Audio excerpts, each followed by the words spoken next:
things effectively through breeding programs. Very good. Carol Nolan, I like your job title, Director of People and Industry Education. Tell us, you've been with Horse Racing Ireland for a number of years. Tell us your role there, how you come to end up in Horse Racing Ireland, and how you've developed that particular role over the last number of years. So as you've said, it's a funny title. Director of People basically means me and the teams that I have around me focus on the people in the organisation, that is Horse Racing Ireland, inside the organisation, and then outside the organisation, my industry education and training team that are the Equine team that most of you will probably be familiar with online, are the team that look after the needs of people working in the industry wherever they are.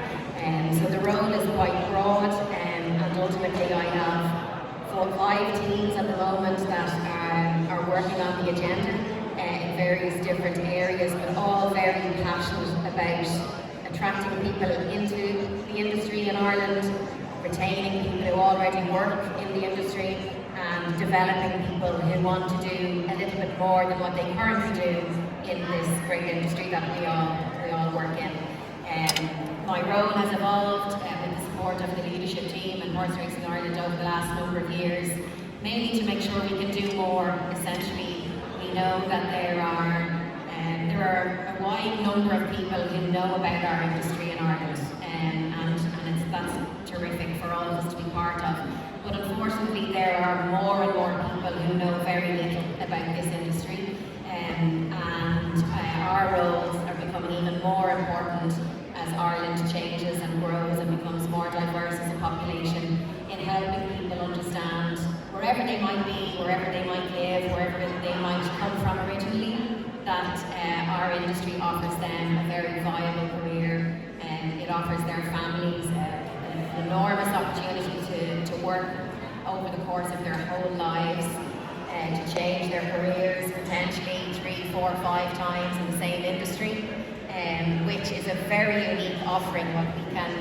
What we can make people aware of is all of the possibilities that are there. That is very unique actually to our industry, and I suppose that's the main thing that we're focusing on with the sport that we have. Okay, thanks. The noise is just a little bit difficult up here, guys. We need the people at the back and around. Michael, can I ask you to maybe just keep the noise down with the people around the back? I don't want to talk very, very quietly, but I want to respect the people that are here on stage. So, I need silence in the room, please. Shh. Thank you. That's the level I want to keep it at. Because we're going to a very, very important man next, actually.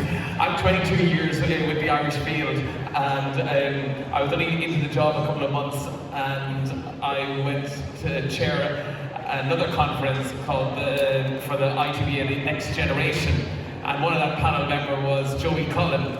We're both still in the industry, but the hotel that we both did the conference in is gone. It was the stand house next to us. But you're the marketing director at Goffs.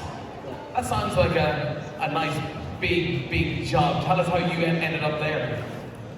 Probably quite similar to a lot of people in this room. I actually graduated from Equine Science down in Limerick, and I have done various jobs through the industry, been in ITM and Horse Racing Ireland, done quite a bit of travel, got experience everywhere, and I'm in Goffs now 18 years. I suppose Goffs is it gives us a great perspective on this industry, because we have all those international clients, that global money that comes into Ireland, but on the other hand we have that one-to-one relationship with rural Ireland and the people that produce the horses. So it's amazing, you get to see the business from both ends. Did you ever fancy yourself getting up on the podium, or was Henry Beebe or Nick Nugent not letting you activate that space? Well, we're quite enthusiastic amount of auctioneers in Goffs, and there's always a long queue to join that. But I suppose I've done an awful lot of travel. That would have been the key when I came to Goffs. It certainly was the key in Irish Thoroughbred marketing. It's our job, it's our role to get out there in the world. We do have the best horses in the world, reared by the best people. We have the best infrastructure, and I suppose we're part of that team that brings the money into Ireland to help everyone that produces those horses. Did you envisage that you'd still be in the sector after 25 years?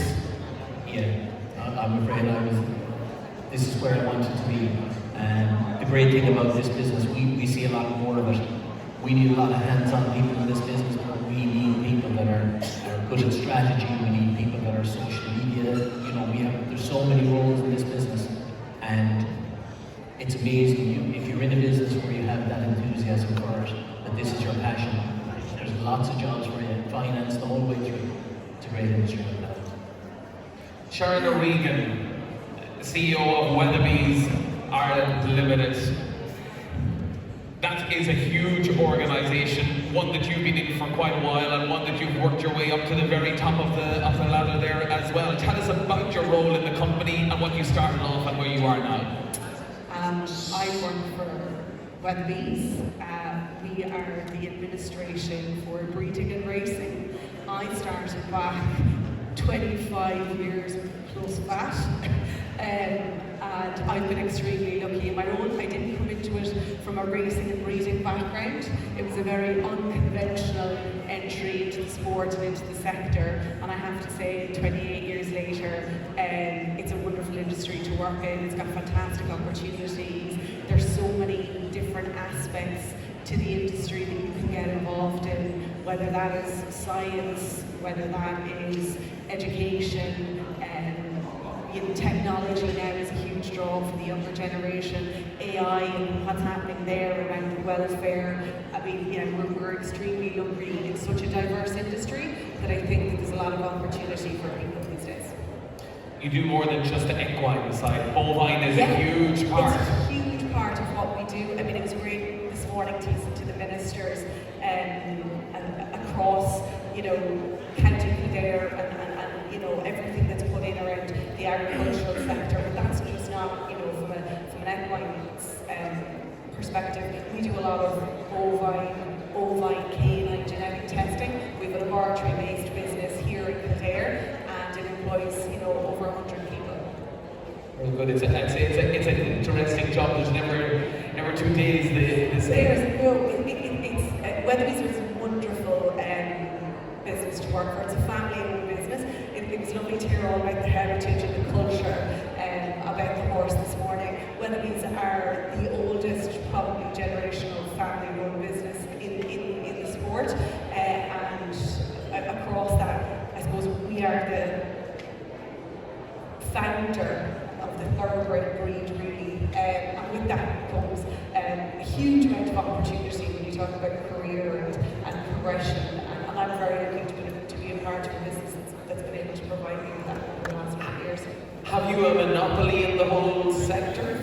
I would say monopoly, absolutely not. I think we've been a huge support to the industry over the years. If you talk about the bloodstock sector, whether that's the breeding side of it, transport, we work really closely with the Department of Agriculture. We've had to change and diversify over the last 250 years. I think we offer a tremendous amount to the sport, both from an administration perspective. We maintain the breeding program. So, no, I wouldn't say it's a monopoly brand. Anyway, you do a wonderful job. William, I'm going to come back to you. With all that research and all that work you've done, give me your key findings and takeaway points. I suppose we work very closely, obviously, with Jackie, Andrew, and the wider economic team in the Kildare County Council. We'd set out a number of key recommendations for not only the equine and sporting industry, but also 5 other sectors, and I'll come back to that in a second.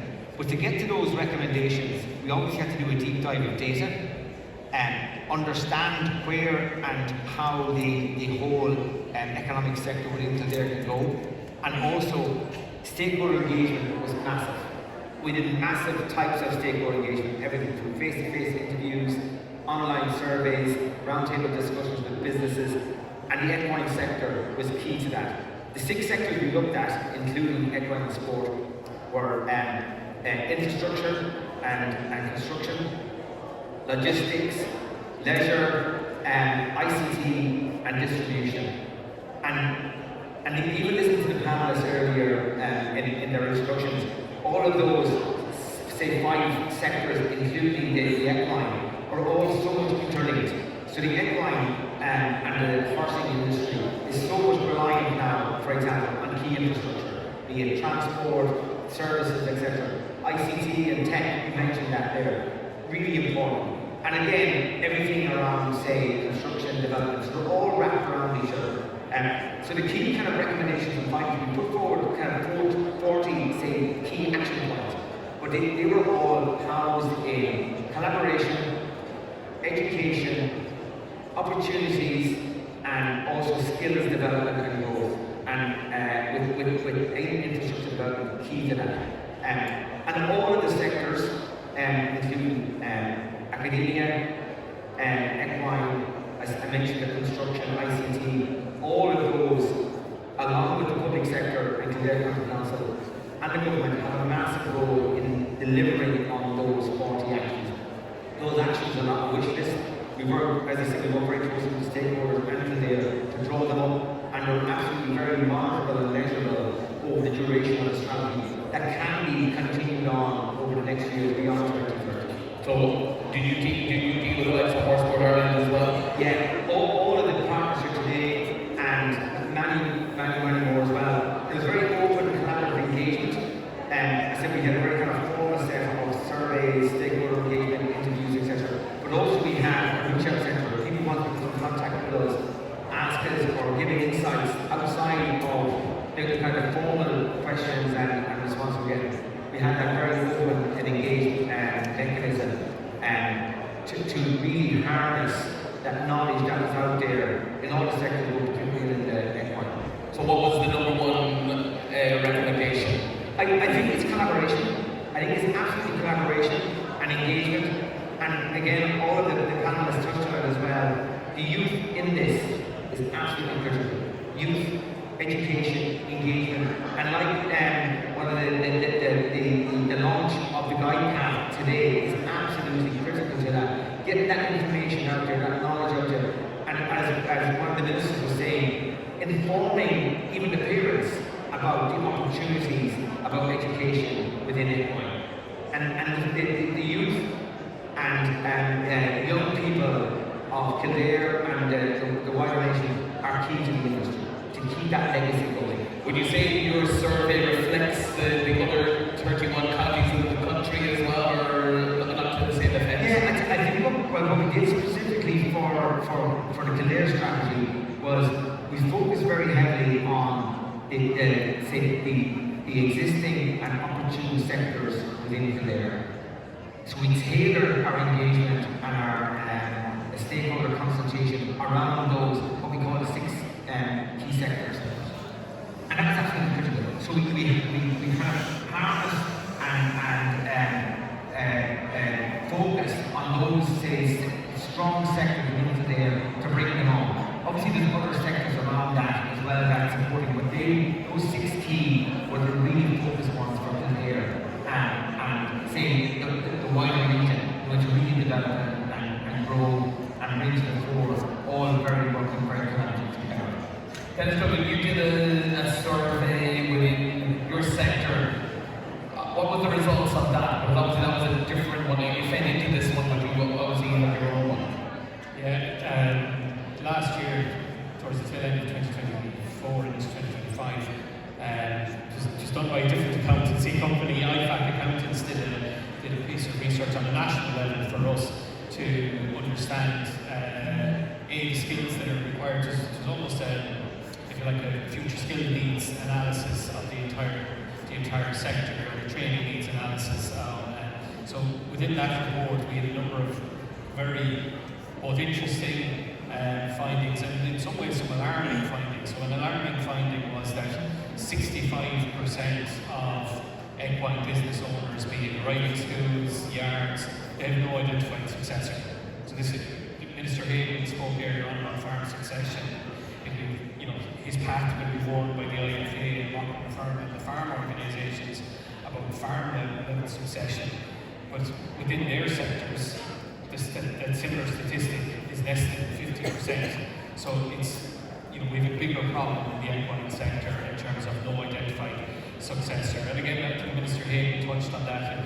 A lot of the research will point that anecdotally, it's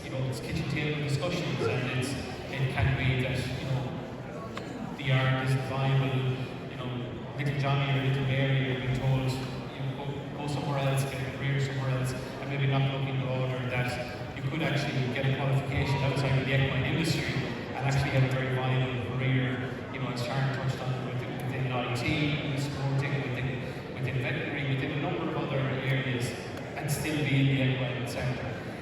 Some of the more positives that were in that report, it's on the HSI website, the business of horsepower, we've called it, but 62% of the survey businesses identified land and grass management, so again leaning into the science, leaning into soil management as a significant future skill need.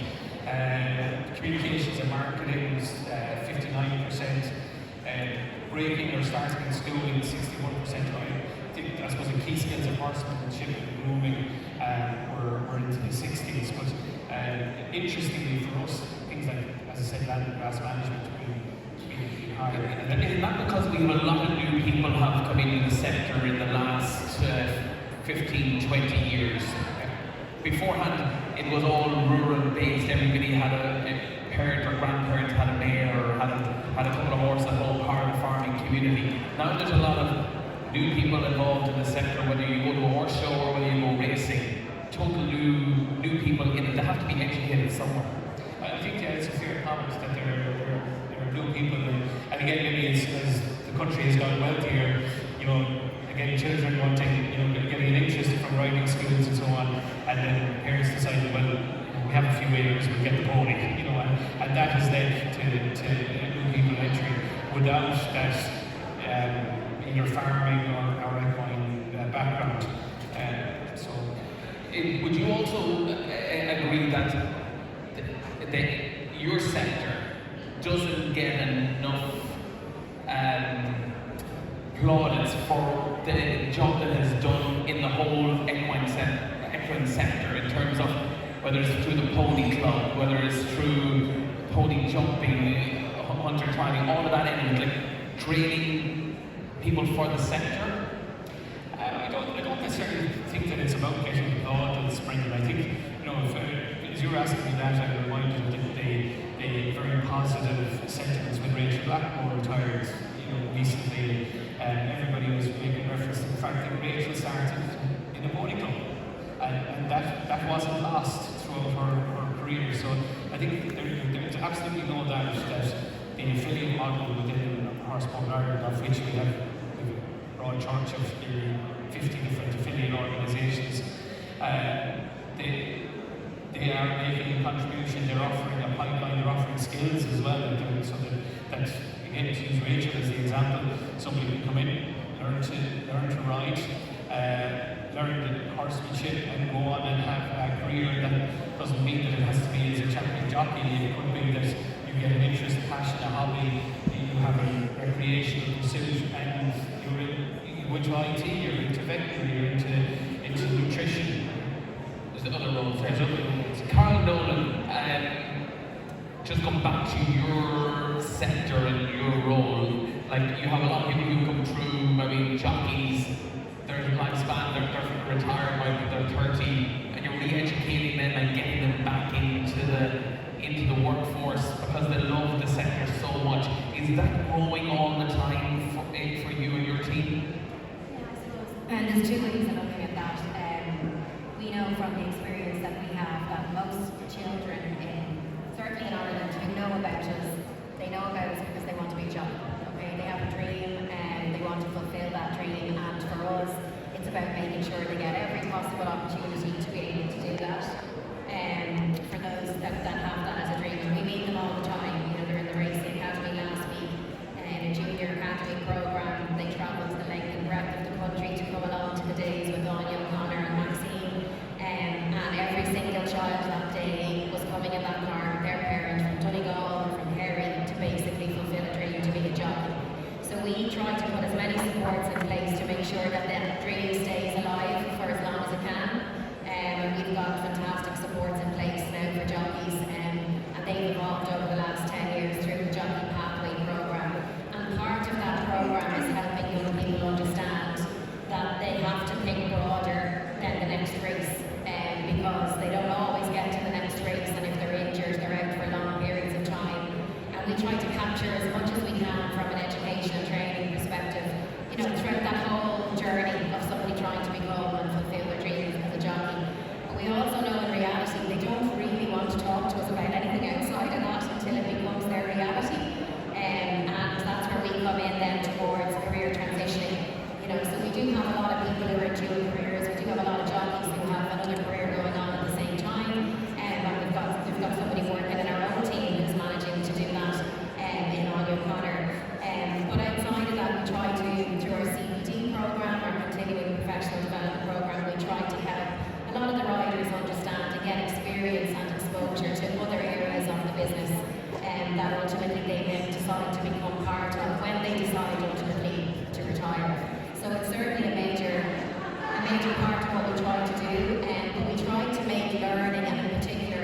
to hit your eye? Yeah, and look, it starts at home at the family table. You have to be able to equip parents, grandparents, aunts and uncles with information about what's possible.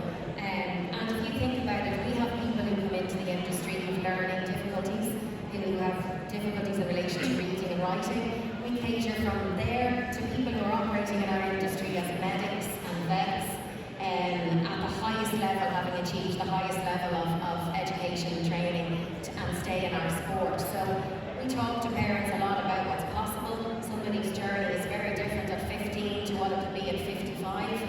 But we represent, in our industry, we do represent a career that can start as early as you riding out with your local trainer as a young adult and still having a phenomenal career at the age of 70, whether you're volunteering in the IHRB to be able to make sure a race day happens.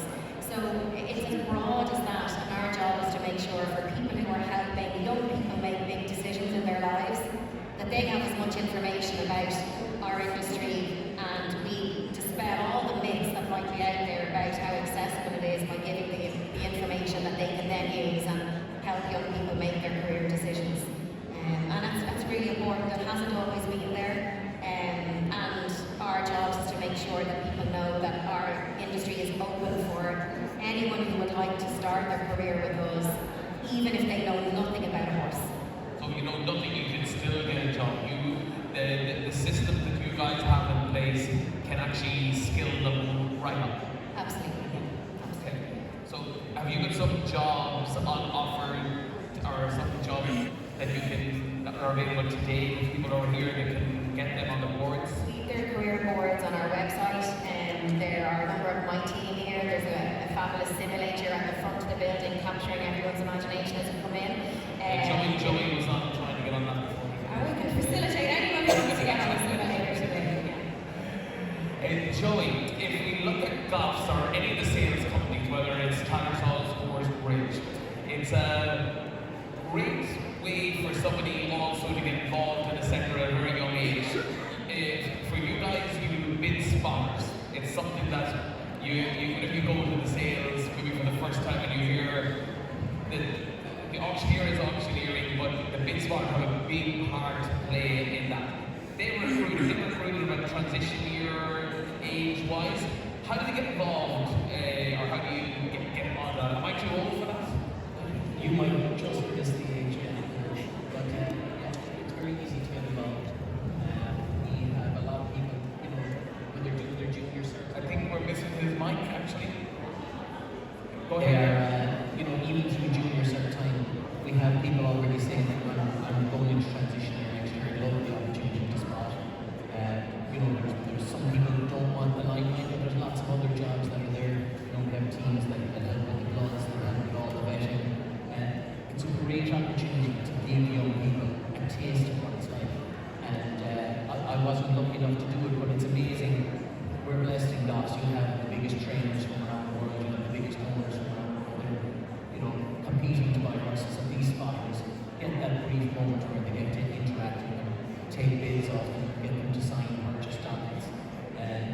It's just amazing when you see young people meeting their heroes, meeting their idols. Whether that's Johnny Merck or whether that's John Gosden, it's great for them to get that opportunity just to have the moment with them. But it also gets them recognised within the sector, and that's really what this whole sector is about. It's getting to know the people, getting to know where you would like that job, and then sort of trying to get in front of that person to get recognised. So being at a sales company is a perfect opportunity. It's a great opportunity, and it's a big crossover. An awful lot of our spotters might come in as interns, but we have an awful lot of them that are still in university, are still coming back to become the senior spotters, I suppose, in golf at that stage. And it just gives them that, as you say, that introduction to meeting people. It starts helping them to make contacts. But the one thing in this industry, it's great in that it's very merit oriented. It's great to say that you have friends, relations, in your business, but this is a meritocracy. It's amazing how many people come to the top of our industry that didn't have parental influence or friends that could help them. That's one of the great things about this business. If you weren't marketing, you could also be part of the Bloodstock team because you're a breeder and you learn how to read the page and how to put a catalogue together.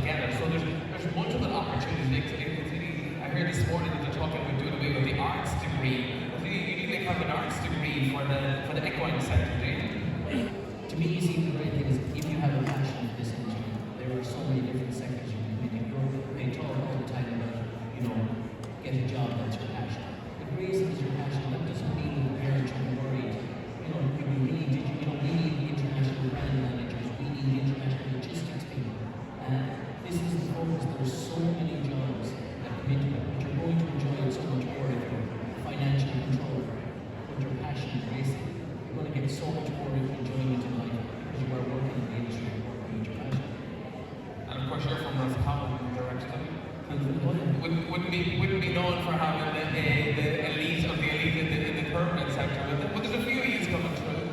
Yeah, it's just great to see that you can, go to college. There's so many different ways into this. I meet people who went down the route to be riders. They're hugely important this year in golf. They have other members of the team that are out viewing horses, but they're also extremely good in IT, AI, all of that sort of stuff. We have to, take that on board. We're very fast in the industry at the moment, and it's the young people here that are going to take us to the next level. Sharon, how many is in your team? So across the UK and Ireland, we have around 360 people at one time. So a lot of people. It's a very diverse business. A lot of people would not automatically know what Weatherby's do as an organisation, but we're very lucky in that we get to touch most of the areas across racing and breeding, and that brings a lot of diversity into the business, and so that a lot of different types of skill set is required as well. When you went into Weatherby's, what did you start off as, and how did you work on yourself to become now head of Weatherby's Ireland? When I started Weatherby's, it was a very short, temporary, 3-month cover role, and so 28 years later, I'm still there. I went in originally in the finance team. I was in to cover somebody that was on leave in the finance department. I had an absolute passion for breeding and racing. I knew it was the industry that I wanted to work in. I didn't have any connections within the sport, and I was very lucky that when we was up to my from Kildare, and from there I was lucky enough then to move into the IT side of things in Weatherby's. I worked on some of our digital transformation, our digital services. I then moved into governance, and I spent some time in that. I was very lucky. I got to travel internationally. I've done quite a lot of work in the Middle East and in other jurisdictions around supporting emerging countries with their breeding programs, their governance structures. And then I became general manager for Weatherby's Ireland. And then from there I became deputy chief executive, and then currently chief executive. God, I'm really falling asleep on those moments, actually. You've certainly done it all. You've certainly done it all there. A question is the Irish equine sector moving quickly enough on technology and data for what you guys are doing? I would say it depends on the sector you're working in. I think from an administration element, no, would be my honest answer. I think there's a lot of parts of the industry from a breeding and a sport perspective that would look and use technology a lot more than maybe some of the more administrative elements of it. So your technologies have all changed. Are you using AI? Yes, yeah. I mean, it depends on your version of AI. I think AI is a very buzzword at the moment. Predictive text is a form of AI. So I suppose in some form we're all using AI. Certainly in the business we have an AI strategy. We have technologies that use AI. We talk about cataloging, whether we do a huge amount of that for the sales companies, all that. So there's a lot of areas that it can be beneficial. But I do think there's a place for AI, and it's imperative that businesses and industries and sectors understand what AI means and what the vision for your sector, your industry, or your role is. Are we going to see more changes in the likes of your testing and the advances on that thing? Yeah, it's huge. It's huge in the genomic side and the robotics and the science-based business. I mean, that's going at a rate of knots if we compare it to maybe potentially how we use it across racing and breeding and other sport sectors. I think there's sides in agriculture that have adapted AI or technology in general. We've tried to use it in really practical terms. We've been very lucky to work really closely with the Department of Agriculture around some of the tech that they've been looking at, whether that's digital ID, digital passports, traceability systems. So we've done a lot in that tech space, which I think is really important for sustainability of the sport and the industry to keep moving forward and be competitive. not just domestically, but internationally as well. Okay, interesting. Joe Osborne, don't you feel left out here at all?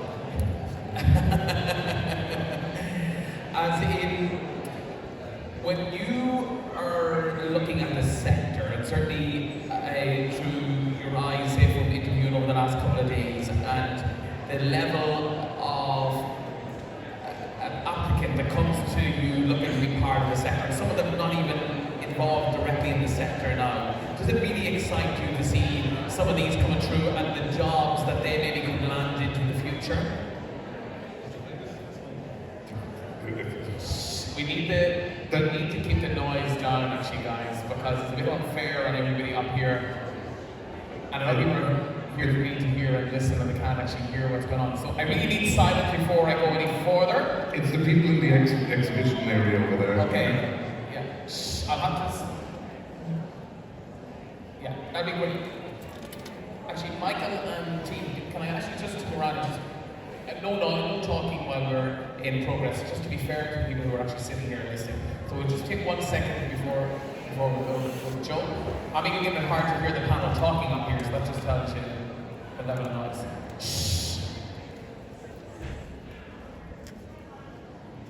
I need Brian Cavan to help me out, I think. Okay, sorry, thank you. Can you remember the question, or do you need me to repeat it? Well, even if I remember the question, I'm going to answer it differently anyway. No, I'm probably one of the more elderly members of the panel that is struggling with the background noise, so apologies for that. Your question was about the different backgrounds people are coming from, the different directions we're going. Absolutely. And it's again not a direct answer to your question, but one of the specific things to mention is the interface between our sector and tourism. I know it's a dedicated panel later on today, but it's one I'd really recommend people pay close attention to.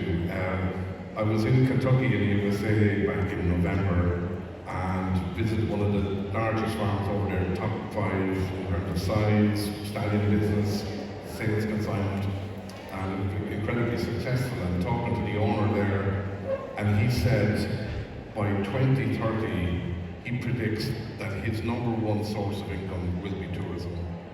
Thinking that really put me back on my heels. I thought the Horse Country initiative that is very much a product of Kildare County Council and a cooperation with Tipperary County Council as well, I think is potentially a game changer for the entire sector of equines, because we can be very inward looking, but that Horse Country as an initiative, it opens the doors that up to now, the National Study's done a great job for decades in terms of giving an insight, but now you've got training yards, you've got stud farms, you've got a lot of different equine, like race, the farrier school that are part of this, and then Tipperary as well with their horse museum and that down there. So it opens it, it broadens it.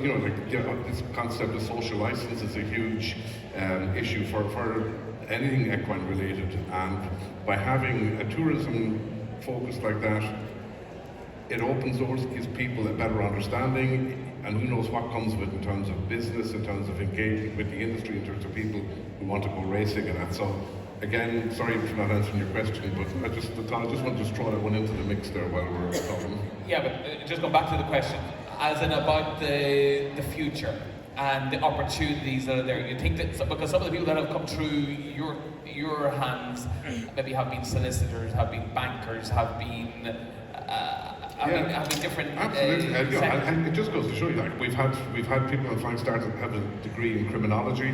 We've had people with degrees in English literature. We've had people who've got veterinary degrees. We've also had people who left us and went on and pursued a veterinary career. So a huge range of that. But I like to think I made the point to start with. Just huge opportunities for people. Now we've got Cathal Beale is a graduate of our program. We've got. Are you saying he's your poster boy? He's certainly a poster boy within County Kildare and County Wexford, so it's good enough for me. Okay, the picture in the program does not reflect what he looks like now. Well, neither does yours if you want to get personal. But the likes of Cathal coming through. Cathal Beale, Francis Griffard, champion trainer in France last year, a graduate program as well. We've got people who were leading, setting up their own businesses, doing incredibly well. We've got graduates who are employing graduates. So it's just, I'm incredibly optimistic about the future of this game. I think there's a lot of positive things out there at the moment that, the big racing festivals are going from strength to strength. So. You mentioned social license, and it's a word that I don't really like because Sorry about that. Because it's a license, and you have to earn a license or get a license or go somewhere to be tested to have a license. But that's not really what it's about. Are we on the front or the back foot of there, or are we working more towards what the public are wanting us to do? It's not really what the public. It's a matter of doing the right thing, is where I see it. And it's interesting. Today's event is Kildare County Council. The driving force behind it. Where we are is we're part of communities, and I think that's the key thing. That everybody whatever our business is, whatever our occupation is within this sector, we are part of a community, and I think it's acknowledging that. So it's not a case of asking permission for the general public, can we do this? It's doing the right thing, it's been open, it's been engaged with your communities, and whether that's encouraging young people to give them experience, whether it's mentoring, whether it's opening your doors to tours to show them how horses are cared for. It's broader than just, it's not a case of, okay, that's a box ticked. It's just making sure that we all appreciate that we're blessed to be in the sector that we're in. Horses are, it's a great environment to work in, it's a great sector to work in, but that we are part of a local community, part of a national community, and part of an international community as well. Dennis, are you on the same page? Yeah, I think one of the biggest challenges, Brendan, one of the biggest challenges is actually probably from within the sector itself. And as Joe was speaking and you were asking the question, I was just thinking of coming into this job, having previously worked with young farmers in Mockra and Ferma, where social license was it was higher on the agenda within the farming community separately to the equine sector. I think we're, as a sector, we're a couple of years behind where other agricultural sectors have been. One of the biggest challenges that I would have saw within, say, beef and the dairy industry in particular, is actually the beef farmer or the dairy farmer posting something onto a Facebook group, innocently asking their peers, how do I, has anybody seen this disease in a calf before, and it being a horrendous picture, and all of a sudden, the animal rights groups and others taking that picture out of context and making a bigger issue of it. Now, that in effect is social license. Industries, and it doesn't matter whether it's the dairy industry, the equine industry, the mining industry, often the industry itself can, through innocence or naivety, almost be given itself a kick. So what I would say to everyone in the room is, Joe touched on it in terms of the need for digital skills and marketing skills and so on. We just need to be thinking ourselves, how will this image look like? How will this post look like on social media if somebody takes that out of context? Because that's often what's happened with social license, and particularly on our side of the equine industry, we're acutely conscious of it because we're all impacted by what happens internationally. We go back to the Olympics, the Charlotte Desjardins case in the UK. That there is a significant concern within the sport horse sector that equestrian sport may not be in the Olympics within 15 to 20 years. That is a significant, real concern.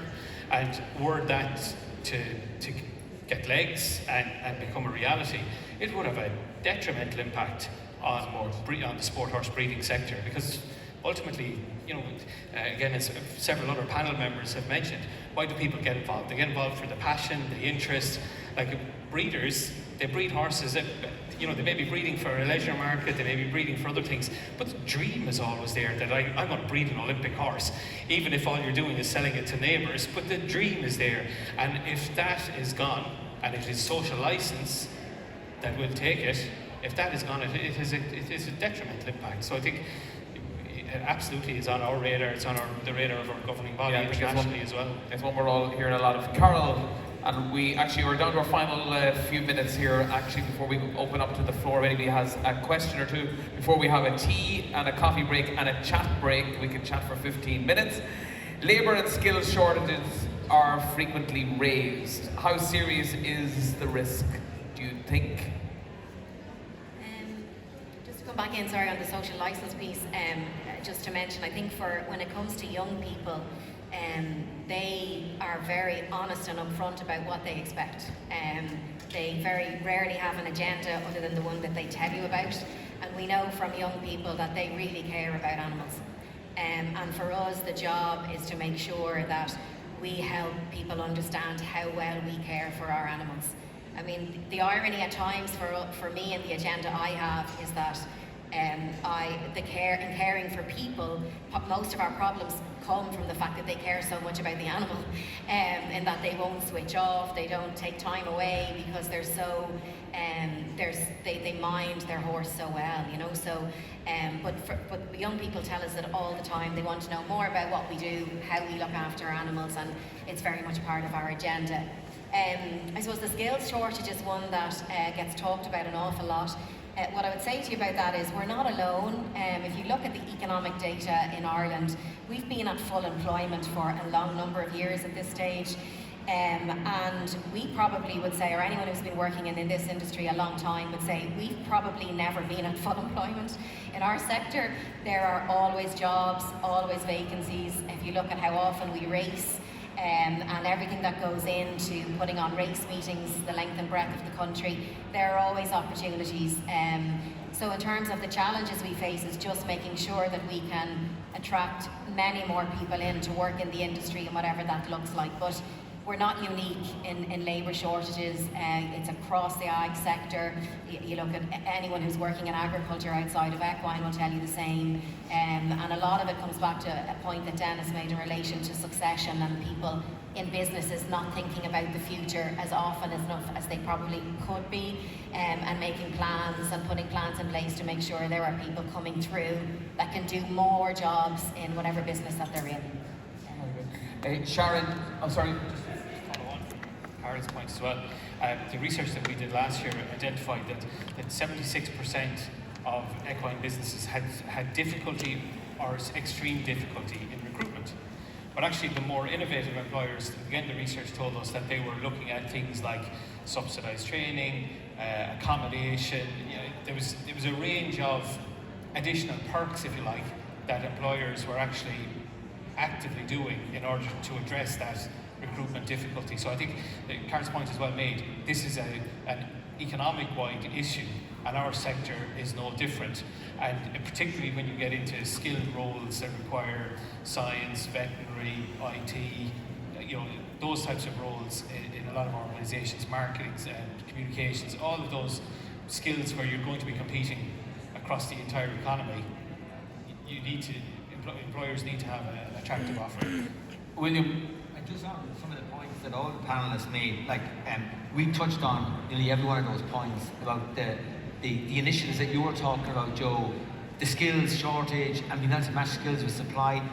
One of the key things that we found, we did a projection analysis, population projection analysis, brought that down to the labour force and brought that down further to the sporting and equine industry. A couple of key things that come out of that were remuneration is key. If you want to attract, you know, young, energetic, skilled youth into your industry, remuneration has to work for them. And with that, the cost of living. And we even did an analysis on existing and future rents and house prices within the county. And that is a real challenge as well. For the youth coming forward that are turned into young adults, if we want to go into this industry that we have a huge passion about, can we afford to stay and live within the vicinity of the Curragh and other spaces and other locations within Kildare and elsewhere? But what we're seeing a lot of now is that if Joe Osborne or if anybody wants to employ staff, they really have to be providing accommodation for them. That's a perk of the job. Absolutely. But surely you'd like to see them being able to get on the property ladder themselves, and not always having to rely on the employer to actually provide that service. So it comes back as well to the supports and the guidance and direction that the government has to give for the business, for the industry, and building on that and protecting and harnessing the whole education and skills around that, and also then to continue that encouragement into the sector. There absolutely has to be that kind of reflection in that, in the provision of a good quality accommodation, and even good quality infrastructure in terms of transportation to and from the location. So proper structures is really the Absolutely. the key. Yeah. Sharon, are you and the team at Weatherby's in a strong position to lead going forward, and where will you be in the next 10 years? Where will Weatherby's sit in the overall structural equine sector? I think it's probably a wider question than just Weatherby's. I think it's the overall sustainability of the sport. I mean, to be fair, Joe mentioned it there. You know, I think there's a lot of challenges, but there's a lot of great things within the sector. I think one of the key things is how we grow, how we evolve, how we look at fan engagement, you know, ownership, participation in the sport. So I certainly think, if I'm looking at it from a Weatherby's perspective, absolutely, we've been lucky to be around for 250 years, and I certainly see that we'll be here for the next 250. We won't be here to see that. No. Hopefully I won't. Joey, it's an ever-changing market. We're seeing more online coming to the sales market quite a bit, but it's still going to be the same traditional way of buying, selling, and there'll always be jobs in that sector going forward. There'll always be jobs in that sector. I suppose the one thing that I imagine government and everybody can encourage, the great thing about in Ireland is, you know, HRI are very progressive. This industry was very progressive with the remote workplaces. You know, people can live all over Ireland and be involved in this industry. You don't have to commute and stay in Dublin, like a lot of other industries require you to come into the greater Dublin belt. This is an industry where you can stay at home, you can stay in your community, you can be part of your community and engage in your passion. You know, you may visit, you know, Kildare or whatever part of the week, but I think we should embrace that. We're progressive as an industry in doing that. There will always be a lot of jobs in, I suppose, the sales company, but you know, we've embraced an awful lot more of the online sales, and once a horse has, I suppose, proven his race record, you know, he's been vetted that he's in perfect condition. Those kind of horses, they really can go and be sold and be traded globally without having to physically inspect them or be hands-on. So we're engaging with a lot of clients around the world selling horses internationally, especially horses in training, especially brood mares, pregnant mares. Now admittedly, the great thing that brings everybody back to Ireland again is the young stock. You know, we have a great team that are out on the road securing that young stock to be offered here in Goffs. And it's just great to welcome so many people from around the world that do see us as a world leader. We are in the lead. It is very important that we don't be as hard on us as sometimes we are, but that we just be ambitious. And you know, we're leading and we should continue to do so. Good advice there. We're coming to the last couple of minutes. Carol, 10 years time, will we have them all trained? Will we be having will race or equivalent of race be up and running, servicing the whole sector, working closely with Horse Sport Ireland? Where do you see it going? Yeah, I'm very ambitious for what we will have in 10 years. We'll have a national equine campus located at the Curragh, servicing the entire industry and making a very different product available for young people who want to come and experience the industry. We'll have more people working in partnerships with employers than we have now, in like cohabitation from a point of view of learning, and we'll have a very strong social license about our sport, and we'll have people talking about how well we look after our animals. Dennis? Yeah, I think we're very ambitious as well, Brendan. We're just completing our strategic planning process for the next 5 years, and the importance of optimizing genetics and data around genetics, and how we can share that information directly with breeders is going to be a core part of our journey over the next 5 to 10 years. So I think, yeah, the future is bright. And Joe, if the future is bright as well, you've seen a lot of changes, but all in an upward trajectory.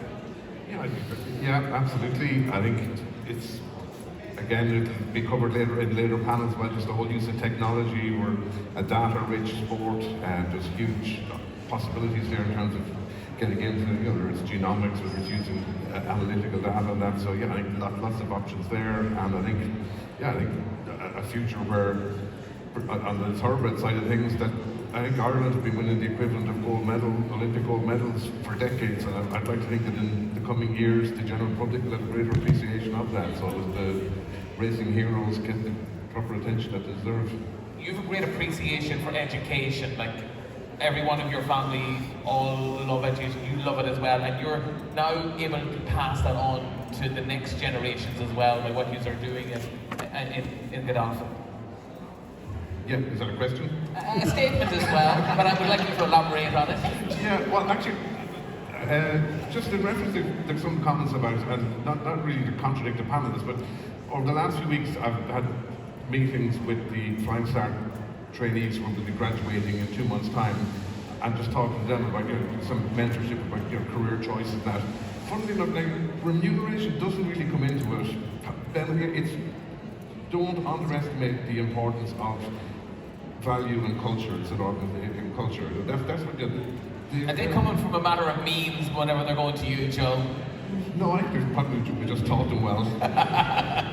But interesting. No, it is. I think employers need to be aware of that. It's not. It's extra money every week is not. It's just making sure you've got you value your people, and not just through words, but through deeds as well. And William, are you encouraged by what you're hearing, what you have seen already, and looking to the future? Are we all in the right industry or not? Absolutely, and again, I'm completely new to the equine horse industry, but I came in this morning, and it's been touched on many times in our discussion today. It's a really a people sector, and I think Joe, I think you might touch on it about the community spirit, and I think that community and that people interaction is massive. You mean, particularly in the equine, and again, Joe touched on it. And it comes through in an awful lot of the work, the economic work that we do, that tourism is so central to Ireland.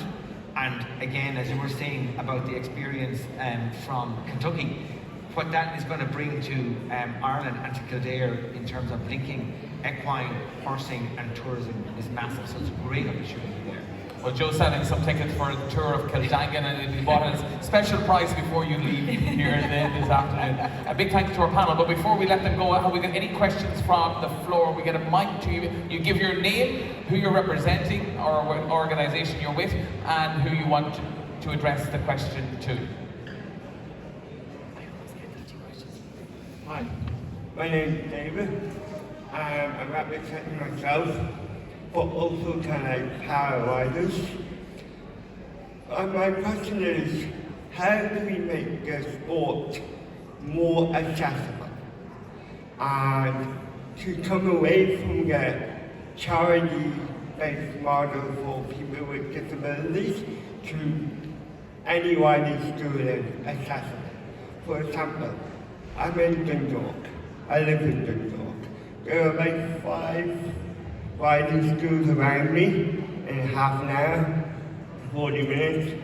But if I had a friend or I was dating a girl in a wheelchair and I wanted to go on a hike with her, I would have to travel like up to an hour and a half to 2 hours to find one of only 2 riding schools with a hoist. So how do we make riding schools across the country more accessible? Good question. I'm going to give that one to Dennis Duggan. Thanks very much, David. It's a great question. There's organisations. For those, I'm sure a lot in the room will be familiar with the likes of Riding for the Disabled, Fusina Lente, Child Vision, and a number of others that are working in this space and doing a lot of good work. In Horsesport Ireland, we brought those organisations together. We had a workshop about 2 months ago in Clonshire Equestrian Centre in Limerick.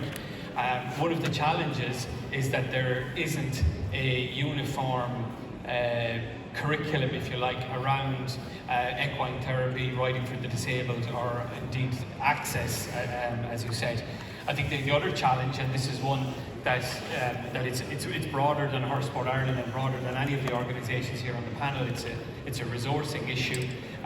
When we look at things like sports capital grants, riding schools, because they're family owned, they're private businesses, they're not able to access government funding for facility improvement such as would be needed to encourage greater disability access that is readily accessible to your local GAA club, rugby club or any other sports, because they are structured as community organisations, as voluntary. But the family-run small businesses that are part of the backbone of the industry in this context, they're riding schools, they're not eligible for that funding. That's something that we've continuously over the last number of years lobbied government to try and change in the context of sports capital, because that would open up funding to riding schools for those types of improvements. Okay, will you keep working on that? We've got one down the back, two ladies down the back there, lady. Anne-Marie. Hi, Brendan. My name is Anne-Marie McSorley. Joe was talking about community. I'm from the sport horse community, but definitely have plenty of legs in the racing game as well. And I suppose my question is about talent. I am a tech entrepreneur and I see huge investments. I work with Enterprise Ireland in talent and support of talent.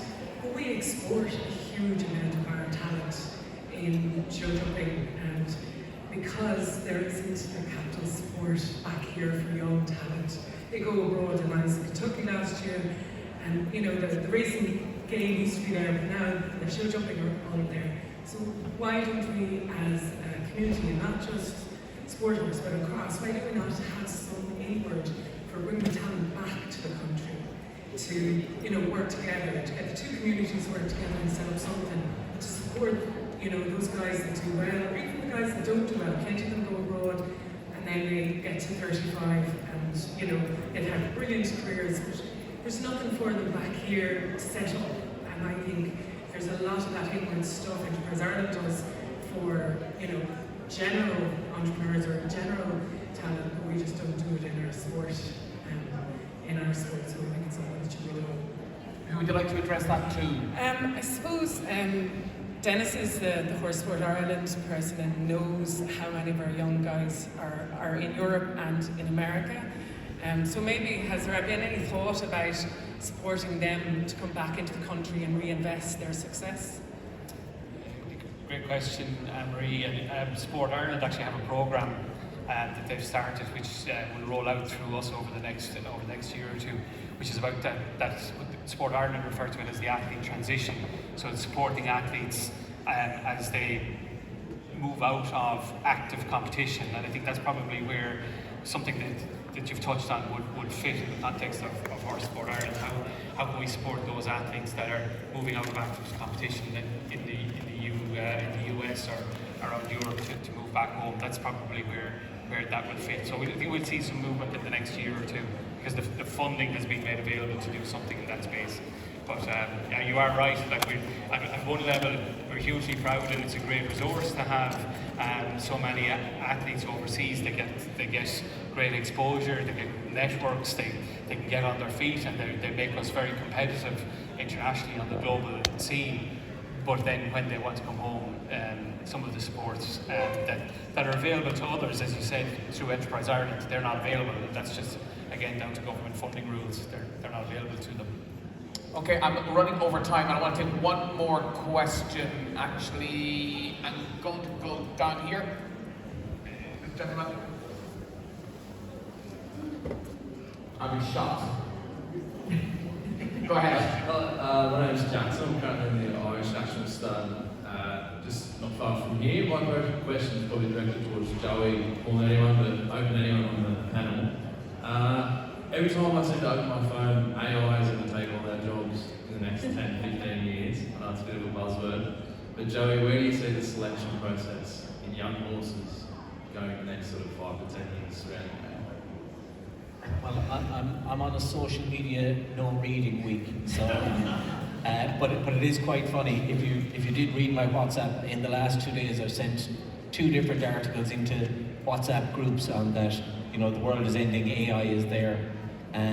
But this is a great industry in that I never underestimate the one-to-one contact that it takes to keep this business going.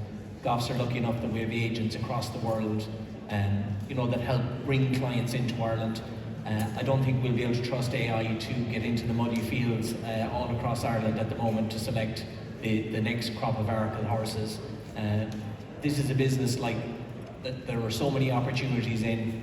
AI will be able to help us, as Sharon says, there's so many different versions of AI and what we use that buzzword as. This is an industry where we can embrace it, take it on board, and it will be a big help to us. But it's an industry where you won't have to worry that it's going to be able to replace you. It'll just add to your job. Are you using it much, Joey? To a degree, yeah, it is very helpful. Do you put all the horses you look at into it, and then they pick out the 500 best we have there? But the great part is that it can't do it. So that means that it gives that ability all the time that anyone can own a very good racehorse, and as long, from an overall industry, from a global industry, as long as everyone feels they have the chance to buy a very good horse, I think this industry will remain very strong. Okay, finally, before I let you go, you like to have a little bet. What's going to win? What's your banker for Cheltenham next week? You know what I'm thinking? That's your always. I'd like to see him win the Gold Cup. I'd be biased to see him win for Gavin Cromwell, but that'd be great to see. Okay, well done. A big thanks to our panel of William, Joe, Dennis, Carol, Joey and Sharon. Thanks for your time this morning. I know there's plenty more questions to be asked. The panel will be staying around, so you can ask each or any of them any of the questions you have. We're having a quick break. 10